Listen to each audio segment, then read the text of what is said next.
I'm Karen Jacobson, so some of you may know me, some of you don't have a face to me because we're online having discussions. So it's nice to kind of see some faces with people who I've been, reading your discussion posts and your papers and all of that. So it's nice to kind of see individuals. So this is an event that we do every semester. We've been doing it, Daryl and I for, I always guess wrong, 8 to 10 years, somewhere around there. And we started because we met, this is why I have my online students go to events as part of the curriculum, because we met at an event. And so at various events that either I'm speaking at or I'm interested in, I network at those events, and I get people who, I get service learning projects with them, I meet them and have them come in as speakers, I develop friendships, other advocates, and it's a great network of people. So that's really part of the reason I push my students to go out in the community, find out what's in your neighborhood, meet people, network. It opens up jobs, it opens up just so many things for you. So I want to talk about a little bit about why I do advocacy work, why I think it's important that we hear from the voices of people who have been involved in the criminal justice system. When I started, I was 19 years old when I started working in the system, and I worked for the police. At that time, I had already been a victim of one violent crime in my life. I was very interested in working with victims because of my background, having been a victim of violent crime.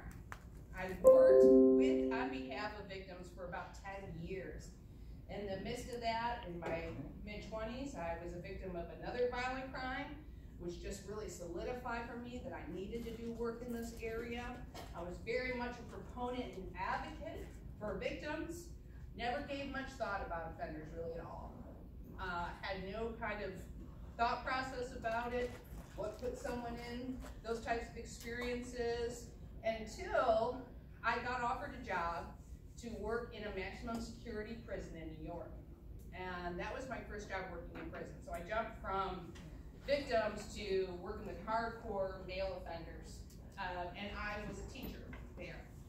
And so I taught ethics and other classes and had a great time, and was very nervous because when you come in, they go, all right, so when you get abducted, we just move your picture from here to, to here, and then we put your camera on it and your family will know that you're being held hostage. So when you get held hostage, it wasn't an F, when you get held hostage, we got you covered. Your family will know. So I was just like, I was about 25 at that time, 26. And then I sat down with these guys and just started asking them questions and started to recognize that a lot of them had some experiences of victimization within their communities, within their families. And then I started thinking, oh, that's interesting, because now I have a master's in an undergrad degree in criminal justice, a master's in public administration. No one's ever told me that there's this connection between victimization and offending. Like, I never heard about it. Then I started working with women. Spent a lot of time working with female offenders and had a lot of legitimacy with them because I was a juvenile delinquent. I got in trouble with the law quite a bit, which also led to my risky behavior, which led to my first victimization, right? Which then led to other problems because I was trying to mask my victimization and hide from it. And so this cycle was very typical of a lot of the women that I met in the system. And I discovered, I would say 80 to 90% of those women had been a victim of crime and had never dealt with it. Their family never dealt with it, and they just moved forward. And then how they escaped from it was doing drugs or risky behaviors, etc. So then it started to become very clear to me that there needed to be more people advocating for people who are involved in the justice system. There was a lot of people at that time advocating for victims in the system. Victims of domestic violence, which wasn't there when I started. Victims of sexual assault, which wasn't there when I started at 19. Now there was a lot of voices out there. But there wasn't voices really exploring the victimization and the connection between the environment one grows up in and how that impacts their behavior. There was just a study out a couple weeks ago that showed that the brains of inner city kids was just like the brains of kids from war-torn areas.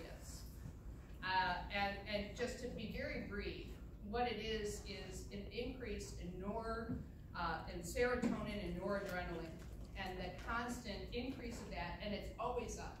And so that's a fight or flight instinct and the alarm instinct going all the time. That impacts choices that are made, problem solving, all sorts of things. So I've dedicated the last 25 years of my life towards individuals who are in the system, because I feel there's really not a voice for them. And I think it's important for students in criminal justice to have interactions with people who are involved in the justice system. So like if we were in social work, if we were in education, if we were in healthcare, if we were in a variety of fields, we would have to do a practicum or an internship or do something where we would interact with the people that we're serving. We don't do that in criminal justice at all. If we're going to do anything, we do shadowing of police officers, we do shadowing of correction officers, but at no time are we in the place or in the shoes of the people that we're going to have serious social control over and making decisions that impact the rest of their lives. So because of that lack of connection, we develop in our field very much a dualistic way of thinking. And if you're in any of my social justice class, you've heard, we've had this discussion, right? So this idea of it's us versus them. You see it in policing, you see it in courts, you see it in corrections, and then the lack of empathy because of that. So if I'm always looking at it's us versus them, I can treat them any which way I want to because they're not us. I can insert bias, I can be comfortable with draconian punishments, harsh penalties, any of that is fine because it's happening to them, right? So the idea is to connect students here at GSU with people who've been part of the system, and also to hear from them what works. Why did they make the decisions they made coming from their perspective, and what is it that really guided them out of that? What is it that worked? So that's why Daryl is here today. I'll let Daryl talk about his experience, but I've been really blessed to have him as a friend and to be working with him as our goal is the same, and that's to bring awareness and education. So I hope you enjoy what he has to say. Please feel free, I know he'll tell you this, but feel free to ask any question. He is comfortable, he is fine with you asking anything, so please feel this is the opportunity for you to do that, so please take advantage of it, okay? All right, Daryl.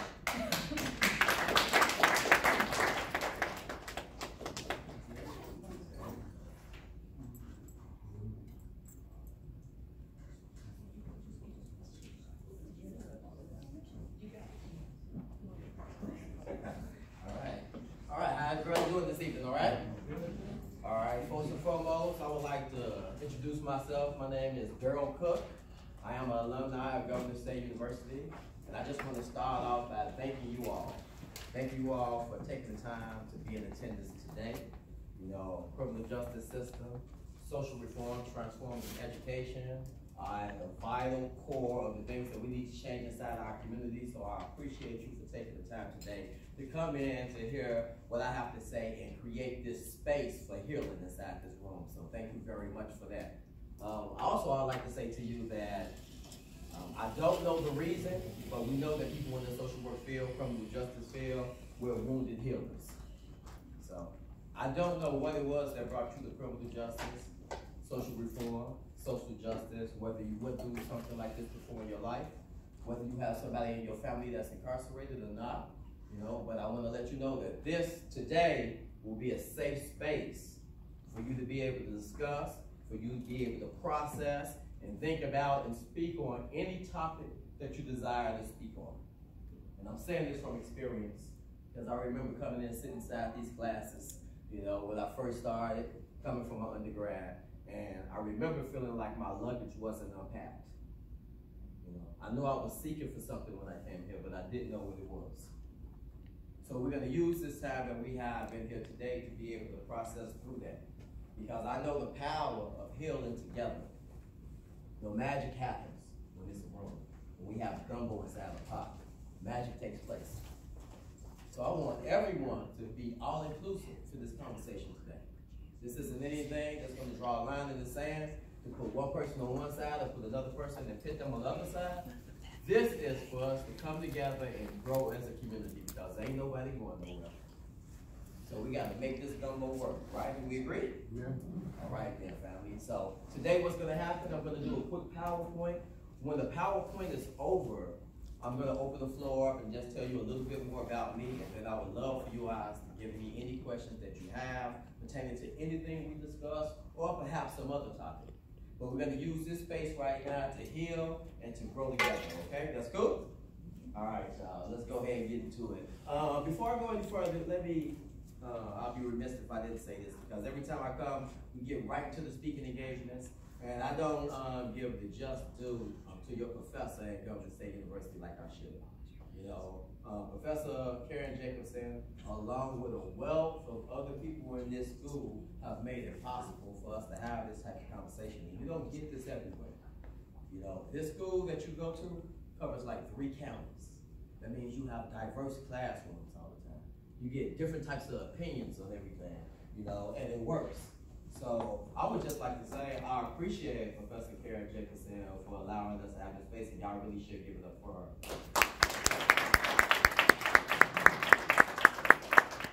And we all are connected because change is not linear, it's circular, right? So it happens for a reason.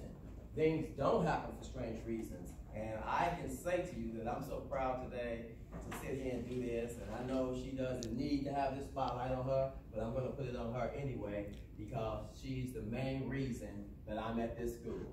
And so I love you so much, and I'm so glad that you're here today. I never will stop saying this. I never will stop saying this. I appreciate you so much, Dr. West, and y'all please give it up for her as well.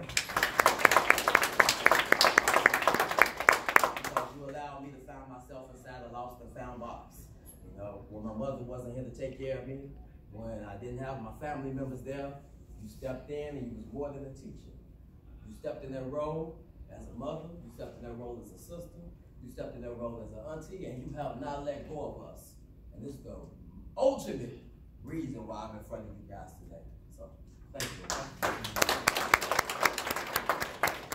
All right, let's go ahead and do it, okay, family? Is the lighting good? Everybody okay? All right. Okay, as I said, my name is Daryl Cook. I am an alumni here from Government State, so we are brothers and sisters, educationally as well as kindred in spirit, all right? All right.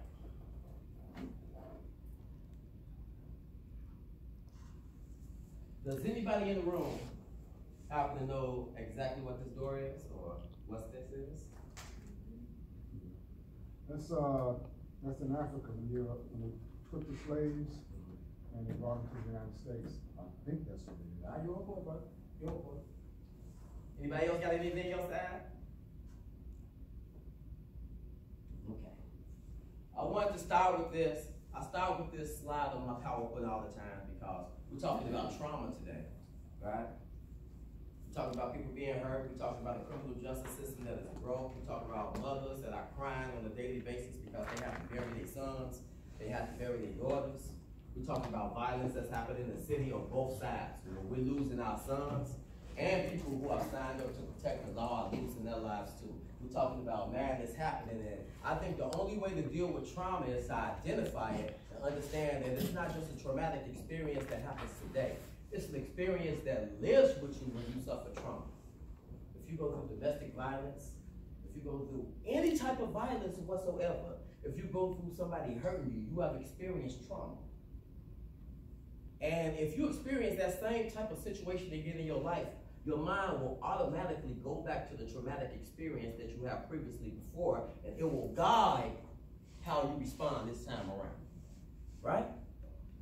Imagine historical trauma.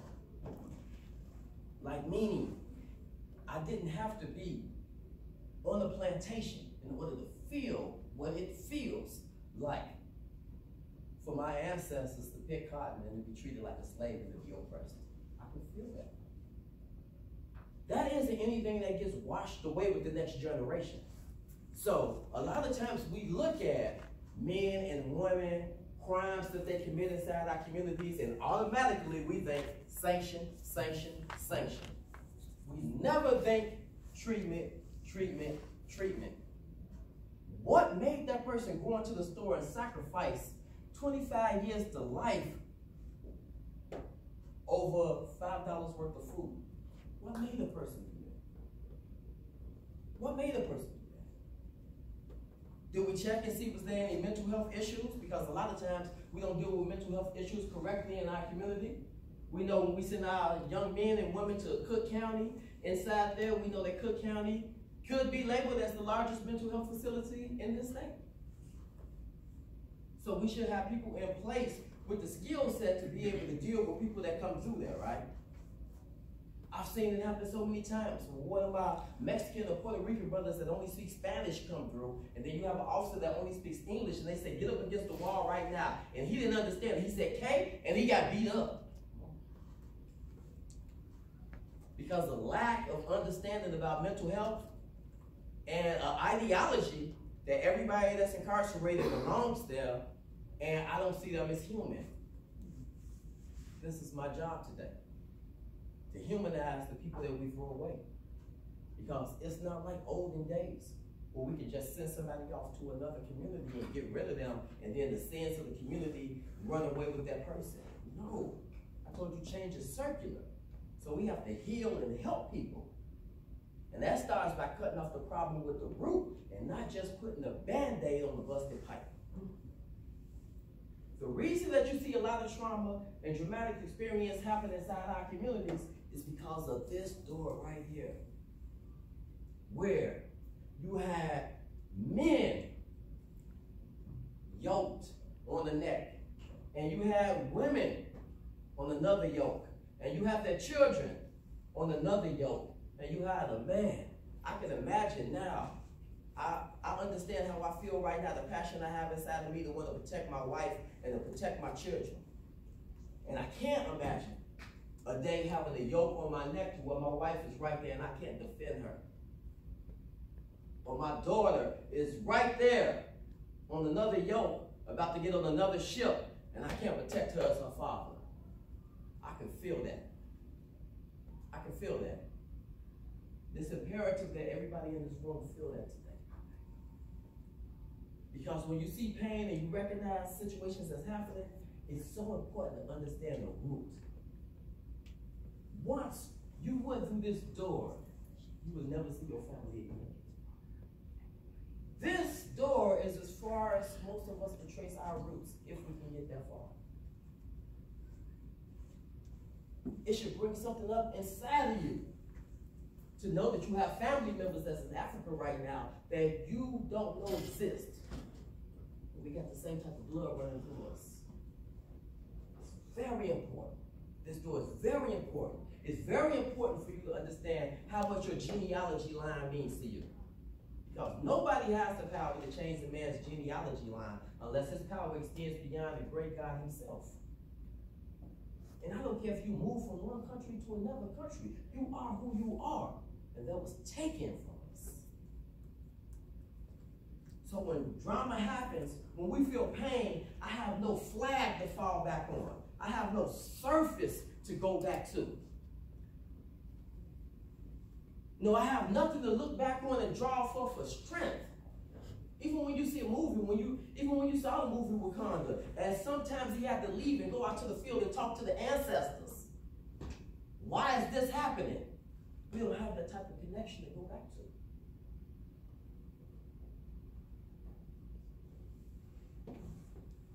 This is what the slave trade looked like. You see most of the ships coming to South America, North America. You see West Indies. So when we look at this, I look at South America, I look at the West Indies, and I say to myself like, yo, You mean to tell me the only difference between me and a brother in the West Indies or someone in South America is that the slave ship decided to go there first? That's the only difference. That's the only difference. These are my brothers in South America and Brazil. These are my brothers in Peru. These are my sisters in Buenos Aires. These are my brothers and sisters in the West Indies. There's no separation line.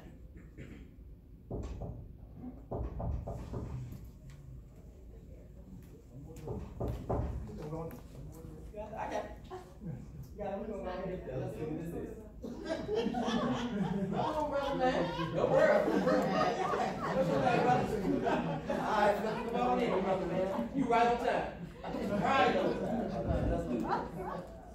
Brother Philip. My man right there. That's it, my sister. He always be coming in like that, sister. All right, y'all. All right. So I just want us to take a look at this and then look at the numbers too. Like, there really is an unimaginable number of people being detached from their families and being detached from the foundation of where you come from as a human being.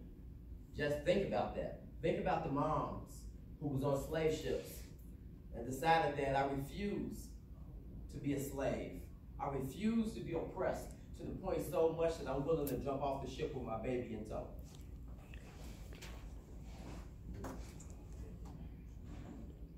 And this is the result when they arrive. And this is why a lot of strong people refuse. I don't matter what your color is. I know you can feel that. I know you can feel this right here. That's a mother doing everything in her power to make sure that her daughter don't get pulled away from her and sold to another family. That's hard to look at.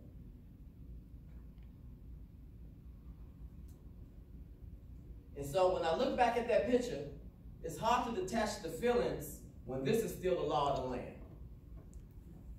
It's hard for me to detach the feeling. You just saying verbally out your mouth, oh no, this slavery is not, that doesn't exist anymore. It doesn't happen. But it does.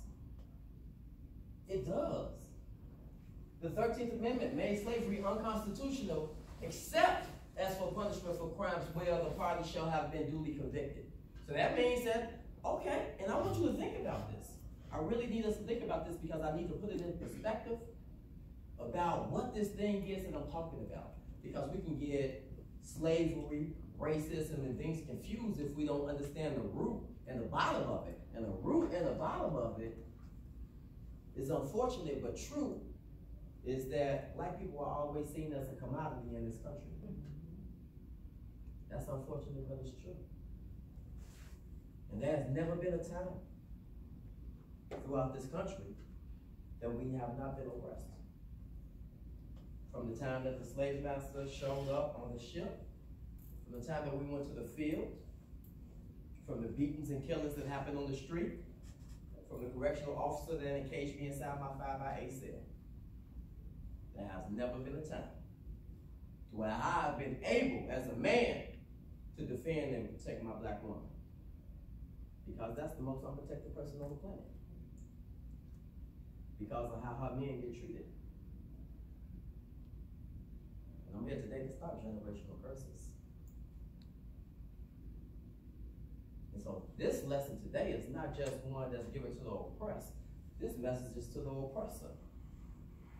This message is to everybody. This is not total inclusion. That's not total inclusion. To further be able to stop a person after slavery ended from being able to feel whole or being able to go out and get jobs and take care of your family and have livelihood, because you have to understand, you know, once slavery ended, there never was a place for you in this country. Come on.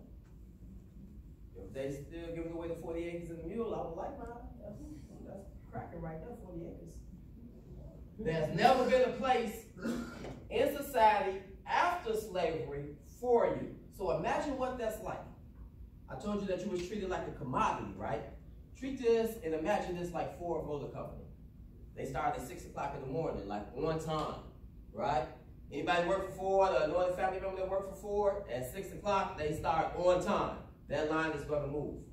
And imagine no one showed up. The lines from Ford is going to stop. No cars are going to be made. And you know what's going to happen?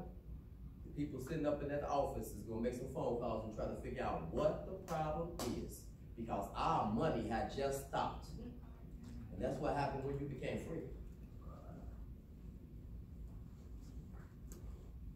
That's what happened when we became free. So I lost labor. So it's like, oh no, I got to get that back. How can I get that back? Well, we can incarcerate them. We can incarcerate them and get the same labor that we was getting at our house. You just do it inside that jail cell. And that's what you see. Laws criminalizing trauma experienced by blacks, they call them black codes. These codes prohibited blacks from occupations outside a farmer because this is how you take care of yourself. Well, if you can feed yourself, you ain't got to worry about nobody sitting up to your hood and food that's old or the bottom of a pig. You ain't got to worry about that because you're feeding yourself. And you couldn't testify in public. We talked about the economic shock wave throughout the nation, and the demand of cheap labor was at an all-time high. So in order to incarcerate you, I have to have an anthem. I have to have a reason. Let's criminalize this right here. We all know hard substance, soft substance. We've all heard that before. I need you to bear in mind that in 1972, the prison population was 200,000. And I need you to understand that throughout the 80s in the President Reagan administration, when it was a war on drugs, the prison population has swelled up to over 2 million. Now that's a big jump, family, from 200,000 to 2 million. Right? That's serious. That's truly serious. And we have over 10 million people under some form of supervision. Either they're incarcerated, they're on probation, they're on parole, they're in St. Charles, Little Juvie.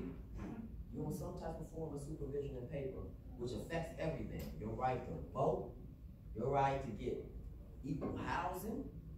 We'll talk about that later with the collateral consequences. But I want you all to look at the fact that America, I know it looks big to us, but it only makes up 5% of the world's population. Don't you think that's ironic that America also houses 25% of the world's incarcerated population? They only make up 5% of the world's population, but they host a home for 25% of the world's population. That tells you a lot. They also say you can tell a lot about our country, about how they treat the people that's incarcerated in it. Some other things that I want you to see that we have to grow through, that we have to process through, that we have to make it from. In 1896, Hoffman said that crime, pauperism, being poor, sexual immortality are tendencies of black people.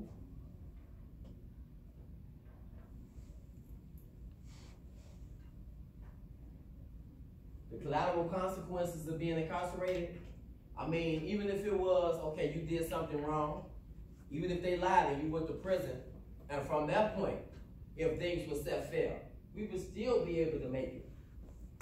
But, unfortunately, most people released from prison won't be able to obtain jobs due to the stigma from formerly being incarcerated, and that's real. That's real. Most will have limited access to education, housing, TANF, temporary assistance for needy families. You don't qualify for that because you've been incarcerated, whether the incarceration was just or not.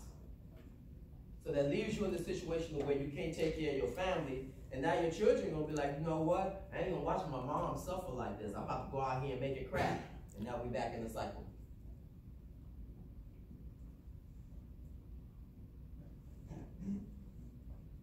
So, does anybody know, before I get to that, Some of the stigmas and stereotypes.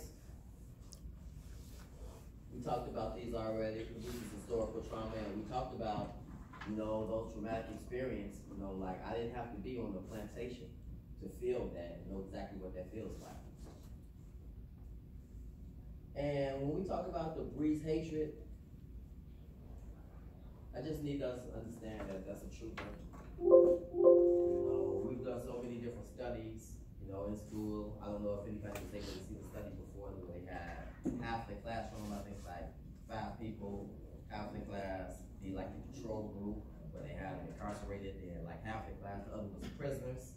And then they just enacted and went through it, and like halfway through it, like the guards, like the other classmates forgot they was like classmates and was really treating them like they was incarcerated. It has the potential to grow in you, and it'll breed hatred. And some of these things can stick inside us, because I remember as a young man just watching TV because images are real, right? And I remember watching something simple as a cartoon. And cartoons like control my mind, they control the narrative, because it was a cartoon like called Tom and Jerry. And on that cartoon, they had like a black lady. She was real big, but they had her hair cut off. You would never see her head. But the white man and woman, you would see them like their whole body. And you would see her head cut off. And they never would show her. But she resembled like Hattie McDaniel. Every time I would see her gone in the wind, I'm like, that looks like the character that I saw, right? Or I would watch late at night after All of the Family would go off, and I'll see a commercial, and it would be from the lady that played on All of the Family, and she would say, would you like to help sponsor one of these children for 25 cents?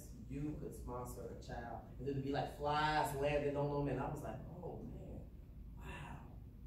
I'm so ashamed to admit to y'all that I was 17, 18, 19 years old before I understood and knew that Africa had physical constructions built up in their community, and it was a surviving, thriving community. I thought it was a desolate spot because of the images that was given to me on TV.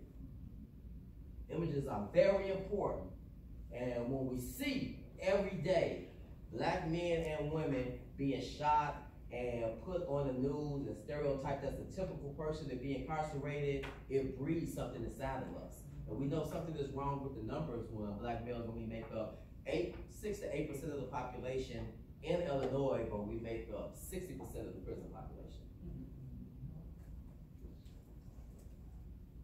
Anybody got an idea what that is? I can see them. Yeah, man. Prison number, absolutely. I just went on and put it on my slide because I've been trying to forget it for the last couple of years, and I can't. It's with me. Because we still talking about trauma, right? I knew that number like I knew my name. That's how you have to respond to an officer in prison. Like you gotta run that off. You call my name, Cook, and you got my mail. K82867. Here you go. I can't tell you how many times I woke up out of my sleep thinking about this number and everything that's attached to it. So, when I think about what I've had to do from this point to get here, and I think about all the men and women that I left, I can never be free until they are free. And injustice anywhere is injustice everywhere, right? So this is our job, family. Y'all came into the criminal justice field for a reason. I don't know what happened. I don't. But I need you to know that it's okay to heal, and you can come from whatever you want to come from underneath. I need you to know that accountability doesn't always equal responsibility. Meaning, if somebody is accountable for hurting you, they're accountable for their action. That don't necessarily mean that they're responsible for your change. You don't have to get that closure from the person who oppressed you in order for you to heal. So if you're a woman and you've been through something, domestic violence, any type of violence, you're a man, you've been through something, you're holding on to that. And I'm telling you, it's not yours to hold on to. You can give that right back to the rightful owner, the person who hurt you. That is not yours back, jettison that off. Throw all that off. Because what if somebody hurt you and you was like, no, I'm gonna confront him. He did this to me and I'm gonna confront him. And what if on your way to confront him, he passed away and you never got a chance to confront him? You never had a chance to say, you know what you did to me. You know you did that. Then who's responsible for you healing at that point? It's you. So each one gonna teach one. We are the seeds. We are the seeds that's gonna change society. But we just can't hope and imagine that this world is gonna get greater. We have to be the change that we want to see. You have to be the change you want to see. So I couldn't come home after prison and just be volatile and just be upset. Like, man, they had me incarcerated. They had us prison. I hated that I had to go through that. No. I had to come home and be the change that I wanted to see. And that's the only way that you get the opportunity to meet me today. Because if I would have dealt with that 10 years of being incarcerated any other way, I would not be here right now. And I'm not saying that some people don't do things that's worthy of getting them incarcerated. By all means, it happens. But after that happens, I'm saying we also need to have treatment in place to help that person and do not block them with collateral consequences for coming back home and living their lives. That's what we have to do as kids. It was hard. You know, I just want to do a PowerPoint right now, but I didn't have a chance to to break down like who I am and everything I went through. It was hard. I told you I spent 10 years of my life in prison, but we never can see the backdrop of that. I associated and tied into the historical trauma, but something that I want to say to y'all today, and I'm so happy and honored to be able to introduce her because she's not at all the speaking engagements I had. But man, it was hard for me because my mom got locked up when I was 7 years old, and she served 32 years in prison. And that's a difficult thing to go through. Growing up and hit an ice cream truck coming down your street. And I wouldn't run in the house. I asked my mom, can I get like $1.25, $1.50 for some ice cream? Give you an ice cream sandwich and push up. And I couldn't because she was already at the Life Correctional Center. And so I had 3 sisters. And I had to protect them. My father, he was home, but his presence was checkered in my life. So it was just me. So when I got locked up, I heard more than just myself. And I heard my mom, because that was the hardest letter that I ever got in my life. That's why my mom would send me a letter and say, my worst nightmares come true. Like every day I lay inside this prison cell and I ask God, please make sure that nothing happens to my baby. When they don't die, or they don't get incarcerated because of a mistake that I made in my life. So when I got locked up and I got that letter from my mom, I was like, man, I heard her. I heard this lady. You know what I'm saying? And she wrote me a letter before Daniel was dead. So she'll always be the realest G that I know. And I just need to say this to y'all when their officer came on the deck. He said that the warden needs to talk to you. And I went up there and he asked me. He said, do you know a no-ring cook? And I was like, yeah, I do. He was like, your mom wrote this letter. I'm like, let me see that. And my mom had begged him to put the rest of my time on her sentence, so I can go home. And that was after her serving like 20 years in prison already. So when we talk about the strength of a woman, I'm here to tell y'all that I wouldn't be where I am right now if it wasn't for that type of strength, that type of love. Dr. West picked right back up and gave me that same type of energy. My wife showed me that same type of energy. And I know my mother is strong because after I cried, just like I'm doing now, I told the warden that I appreciate you for bringing me up here. But this will be the last time that I ever put my mother in a position where she ever have to beg it up here for my freedom. So, the finished product is what you see today. I refuse to go back to jail. I used to say out my mouth that I love my family so much that I'm willing to die for them. These days, I love them so much that I'm willing to live for them. Right? And y'all give it up for my mom. She right here.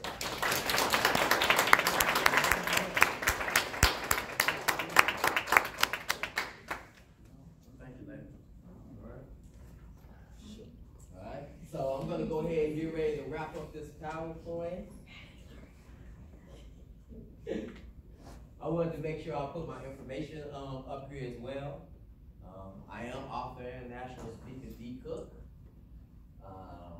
Some people I went to school with inside here know me from being on radio. I did have a radio show on 106.3 Chicago's R&B Daryl Cook Live for like the last 5 years. I just walked away from radio like 4 months ago. But make sure that you all follow me on social media. I'm an alcohol and drug counselor as well. Social work is what it's about. We are wounded healers. Y'all gonna be walking out of here. Y'all gonna be parole officers. You know, y'all gonna be counselors, y'all probation officers. You know, you're gonna be working in some capacity. And I just want you to take the image of what you see from me today and know that the guy that I saw today isn't the exception to the rule. But if I keep my mind open, there are a lot of brothers and sisters that are capable of achieving what I achieved, and if not more. All right? So let's heal. Let's heal together. I appreciate y'all for y'all time. Any questions that y'all want to bring to the floor, please, let's open the floor for that. And I just would like to thank y'all again for being so open to the conversation that we had today. I feel real good. It feels like a safe space. And to the familiar faces that I see, I love y'all very much. Thank you. My name is Nico. All right, so if anybody got any questions, please, by all means, feel free to ask them. Let's get into it. Professor Jackson, how much time do we have left for questions? We got an hour. Okay, then. So, anything y'all want to discuss? All right.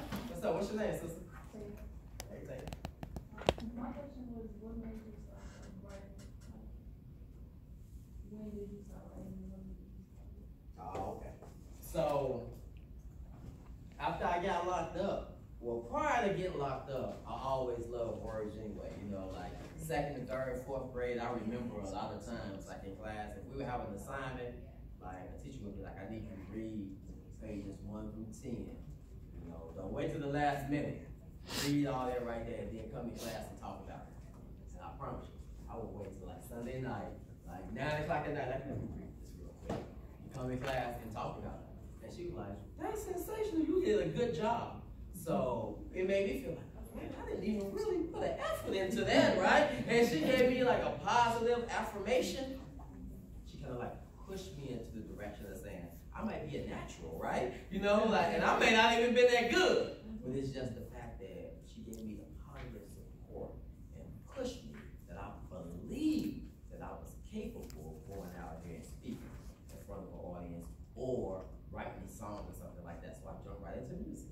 And I started doing hip hop, writing songs. And I'm so glad that she's here today because I haven't had a chance to talk about this in public yet, right? But breakdancing was out. My auntie right here, man, you talking about putting a committee together? My auntie used to work at the game room, and when we come in there playing on the game, she's like, you can break dance? You can break dance? Be in my crib at 7. We about to put a little squad together. And one by my auntie crib, she had the cardboard on the ground. She had the baby powder right there with the linoleum. I'm like, oh, this for real right here. We put us a little team together. So I was always like, I wasn't afraid. Because my auntie had us out there battling 93rd Street. We out there like this. And so when I got locked up, I was like, man, I'm not feeling whole. I'm missing something. I need something. I was like, think, what can you do? When you get locked up, you got a whole lot of time, right? I used to take some paper and I'd be like, boy, write down everything you know how to do. And I just write it. I know how to rap. Okay. Hey, I know how to play baseball. And I just wrote my list down. And after I put my list down, I'm like, which one of these things can you make greater in your current position?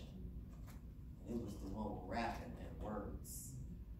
So I made another list on the other side. What can you do with words? Because words have the power to create, save, and destroy, right? They're very powerful, right? It's like a double-edged sword.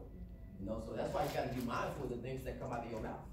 You know, because the sword swing from over here, cut one side of the mouth, and swing pendulum to the other side and cut the other side. So tame your tongue, right? And what pushed me was when I was incarcerated, guys would get letters. And I promise you, this is not a movie. They'd be like, damn, AD, what's this word right here? And I'm like, oh, man. You want me to read that to you? It was almost like life. Like, you want me to read this, bro? She said, y'all breaking up, bro. She said, he's like, what? Man, I got to write her back, bro. But I gotta talk to her like this. See, she in school and stuff like that, man. You gotta hit her with the big words. Can you help me with this letter? I'm like, all right, guys. All right, let's go ahead and do it. What you trying to say to me? And I would write it out. And I was like, you know what?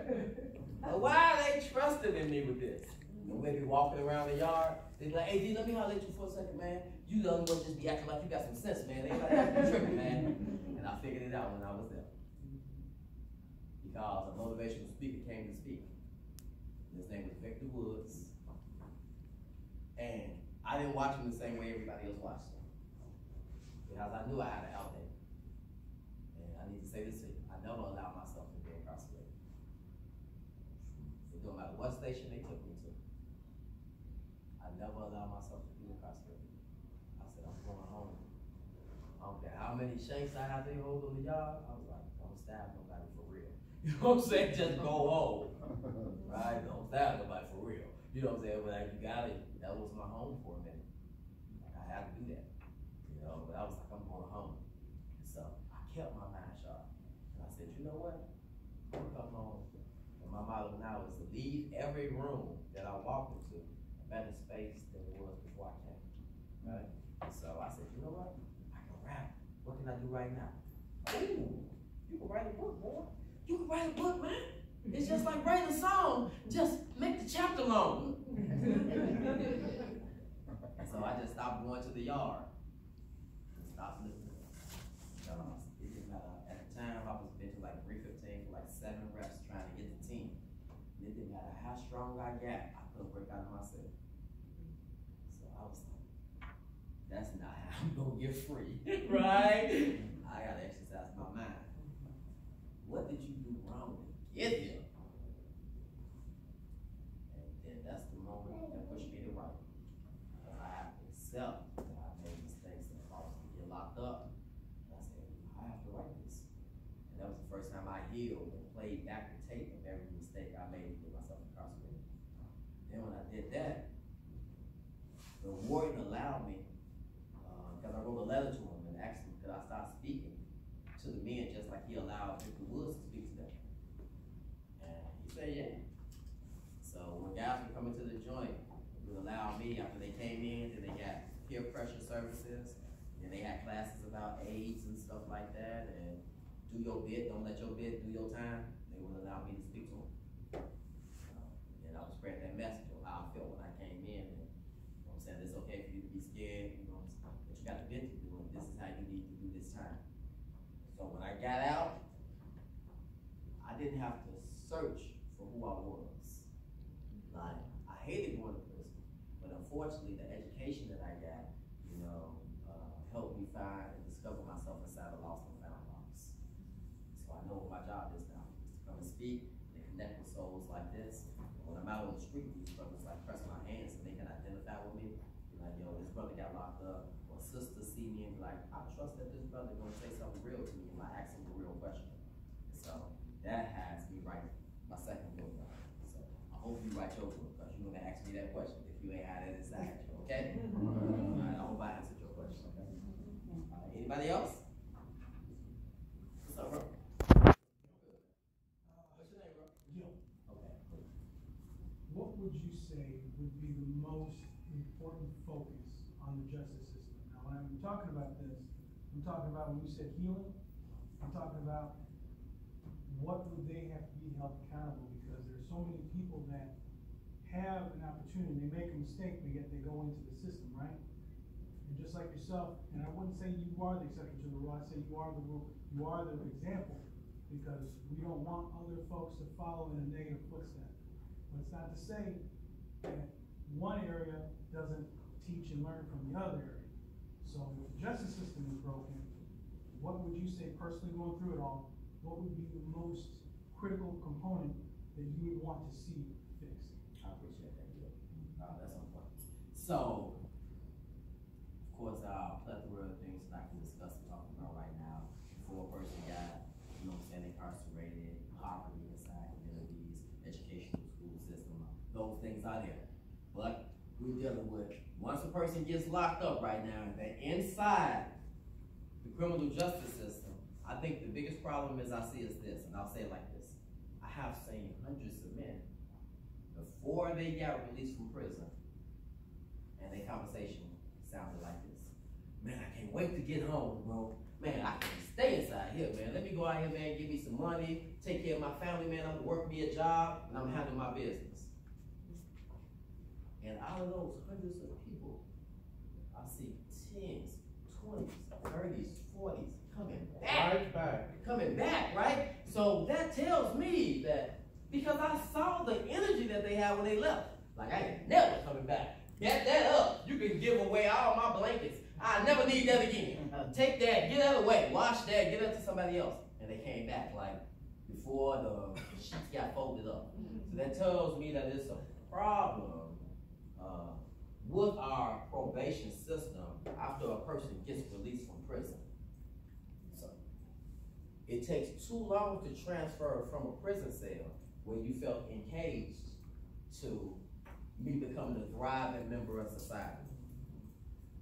It takes too long. So we need things set up inside our community. So I would like for some of the funds inside our community that go to some of these aldermen's office, that go to some of the politicians' office, I would like, and I don't know how we're gonna galvanize this and make this happen, but I would like the money from the criminal justice system to be put in first prevention before a person comes, to help them out with the things I said first, and if they do get incarcerated, intervention to help them out to get back on their feet when they come home, so they won't have the thought of saying to themselves something like, you know, Morgan Freeman said in the movie Shawshank Redemption, man, I felt more comfortable in my prison cell. I know what time I was gonna eat in there. I gotta go steal something from this gas station right now to eat. And in that aspect, prison seems like a more cozy and comfortable place for them. We have to create an environment once a person is released from prison, so where they can prove to themselves and society that they got what it takes to hang out with us out there. So after a person is released, let's get some things together to help them out. You know, temporary assistance. Let's get them on their feet. Get them an apartment so they can feel whole. They've been walking around a 5x8 cell for the last 10 years. Their kitchen is right above their toilet when they use the bathroom. And we can start that process now by reaching out to people that's incarcerated. Every year, Illinois will release 70,000 people. 77,000 people coming home every year. So let's not throw them a party. Let's give them resources that they need in order to make it out there. That's what I was saying. All right, thanks for that question. Anybody else? I know we got some questions. Hey, go ahead, young lady. I see you back there. Deatrice. Hey, Deatrice. Hi. I wanted to ask a question. I'm in social service as well. I'm a licensed child welfare worker, and I work with the foster care system. But currently, I am a emergency foster care parent, and I really want to figure out how do we help this particular population avoid this prison run, because you know a percentage of foster children go straight into the prison system or the mental health system or into the grave system. Some of them do make it, but there's a large amount that go straight to the prison system.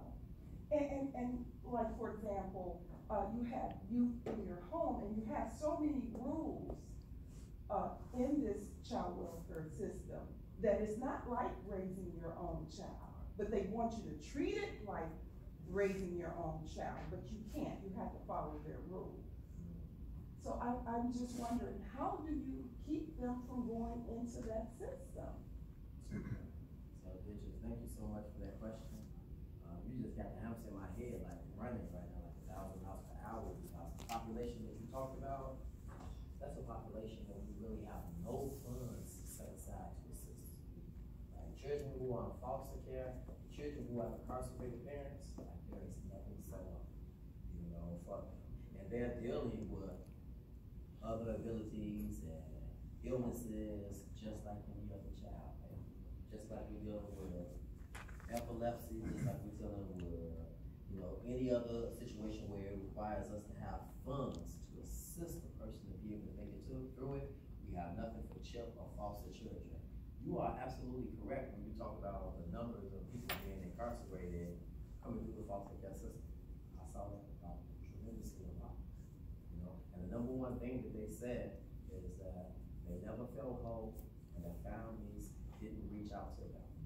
You know, so I know it's hard to get to our youth once they're in the system. From the experience and knowledge that I have, it's difficult for family members to reach out to them. Is that correct, Dennis? Is it difficult? Yeah, for family members to reach out to children once they're in the foster care system. It can be. They do latch, they go back to their family in different ways, like on their own independently and sometimes through the system. But it can be made difficult as well. And I would like to know if anybody else has any information on that topic, please add that right now, because I'm limited in my knowledge of that area. I know because I have two sets of cousins who were in the system.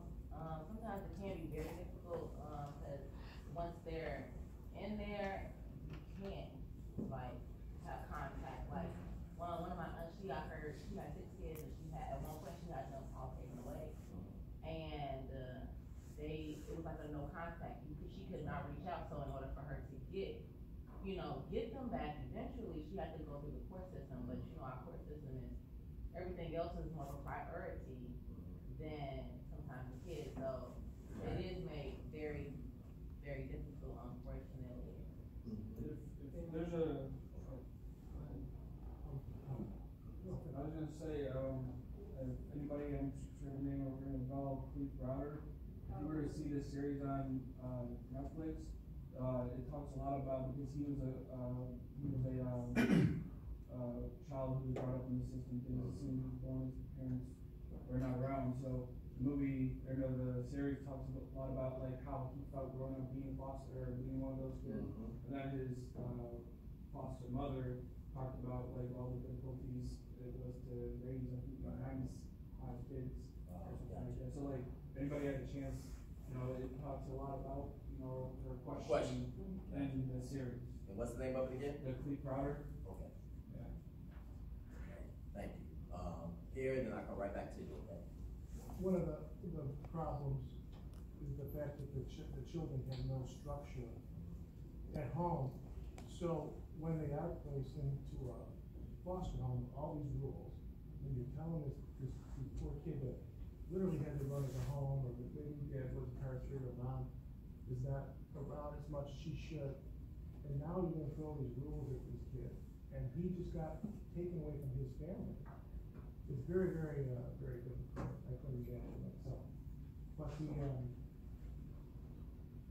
that you talk about transition, and that would be a real good step. But for a transition from not just throwing the children to a foster home and specializing and especially in this children a little bit more. Thank you for that. Thank you for that. Dr. Wilson? A part of it, I believe that the system has to do a better job of taking care of the children that are in custody, because that means that the state now becomes the family unit. And having gone on, I think I learned more about social work when I became a foster mom, because I saw the system. And it's not enough support given to families on either side. It's not enough given to the foster parents who take on, and they don't want to get specialized service often, because that means more money to provide the services needed, be it tutoring. They do get some level of mental health, but a lot of the therapy that's provided, they're not skilled enough to work with the children and to provide different support services needed. The other thing is that the family, DCFS does not advocate for family, for the biological family. Most of the cases that people don't understand are not abuse cases, they're neglect cases. So it directly deals with poverty. If we want to address and support our children, one, we would address poverty. Two, we would provide mental health services and support for the entire family. Because if people truly knew better, they would do that. And so it's an infrastructure of how do we support community, not just, and I'm talking collectively, how do we support families and not wait until they get in the system in the first place, but to prevent them from going into the system. So we need to preserve and prevent children from going into the system by supporting families and parents when they first have children and before. Thank you so much for that, Dr. West. Pastor Jacobson, was you going to say something? Yeah, I wanted to add a couple things.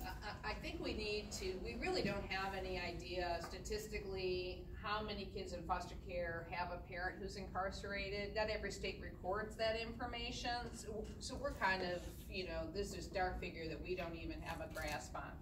And then the other thing is that even if we do know it, we're not providing resources for the families that are taking care of it, like whether it's grandma or an aunt or whatever the case may be. There's not monies there, and a lot of times those people who take these children don't want the social services to know that they have a parent who's incarcerated. So there's this kind of neglect of wanting to give that information. I also think re-entry programs need to address and have therapy for the people who are coming out. They're getting their kids back. If I was watching a kid for 10 years and then mom or dad came out and then I got to hand that kid back, that's scarring to me, it's scarring to the kid, and we don't have this kind of group intervention and healing that we really need to have. So I just want to piggyback on that. We need to start getting some idea of numbers. So once we get numbers, then we can provide the resources. Like, look, this is an epidemic. Look at the numbers demonstrated. I mean, we all know it, but we're not on a larger scale recording it. And then I think we need to, once we do that, we can say, look, empirically, here you go. I mean, we're done talking about it, and it's like the unwritten or unspoken word. Now we know that this is an actual epidemic, and we need to provide resources to people who are taking care of these children, and also let's not forget upon return and returning that child back. Thank you so much for that. Sister, you had something that you want to add? Well, Dr. West kind of hit on everything, like that's the core as far as poverty. I just want to add though that I did a research paper on mental health in the juvenile justice system, and it kind of covered all of those different things programs that we have, but then in the communities in which they are most needed, there's no funding, there's no training, like Dr. West mentioned, and to me, it just seems that it's not a priority. So since it's not a priority, it's not being focused on, but as a result, you have this, is it recidivism? Is that what we like to say? Yep, that is correct. So you have that, and in order to break that cycle, you have to address all the underlying issues. Absolutely, absolutely. Beatrice, thank you so much for that question right there. That's a part, but don't get no idea. Now that everybody is spoken, we got a reference point, some things that we can look at, the problems, solutions that we need to do, like intervene, like in front, we need to get in front of those things. So much is triggered in my mind right now. And another point of reference, I have to go back to Dr. Glass. Before I graduated, we watched a movie called Antoine Fisher. If anybody watches that, watch that again from a different lens. Watch it from the criminal justice field, because he went through the foster care system. It's sexually abused. Oh, he was a classic killer, right? Right. Gloria knows exactly what I'm talking about. And that was correct, right? He went through so much, the trauma, and I think what saved him, what he would say, like people coming in and engaging and being in his life and giving him a platform to where he could express that trauma. And there was one part that stands out, that cow bell. Every time he heard the bell all over the movie, he never knew what that was until they replayed it and his friend had got shot. And when he ran out the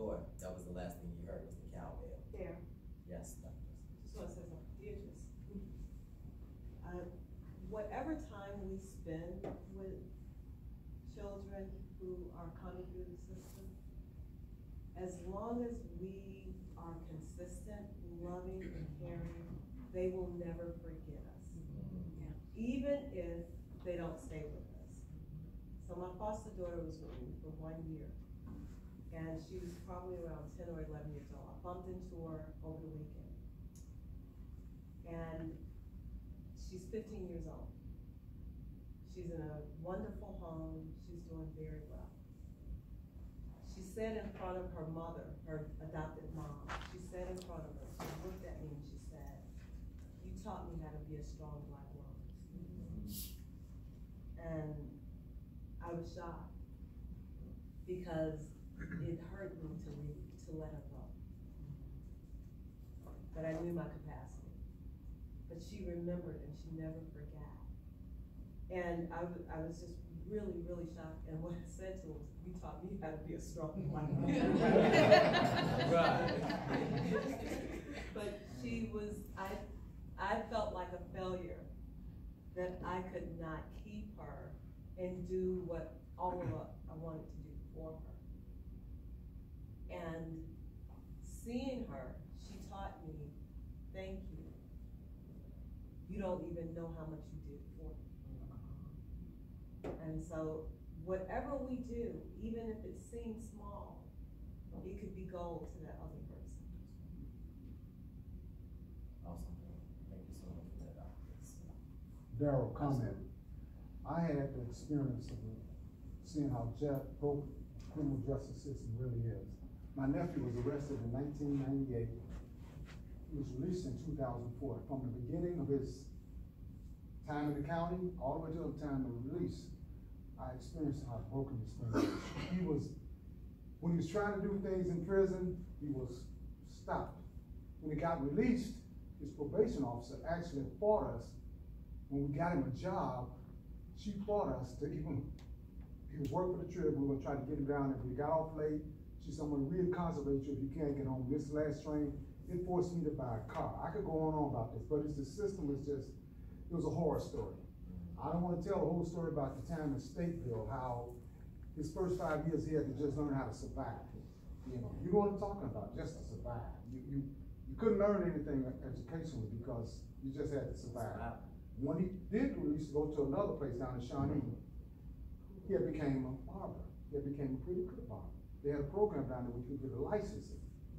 The state said, because what you were arrested for originally, we're not gonna let you across the street into the program. So he never received his license. Once he got home, his probation officer put roadblock after roadblock after roadblock. And what we're doing sometimes, when you get sentenced, you're doing a license. You never get released from it. They stigmatize you, they say you are a convict or an ex-con, and it stays on your back the rest of your life. Thank God he got a job with the Tribune. He's been there 15 years. Never arrested again. So sometimes when we put labels on people and make them out what they really are, he was really arrested because he was a heroin addict.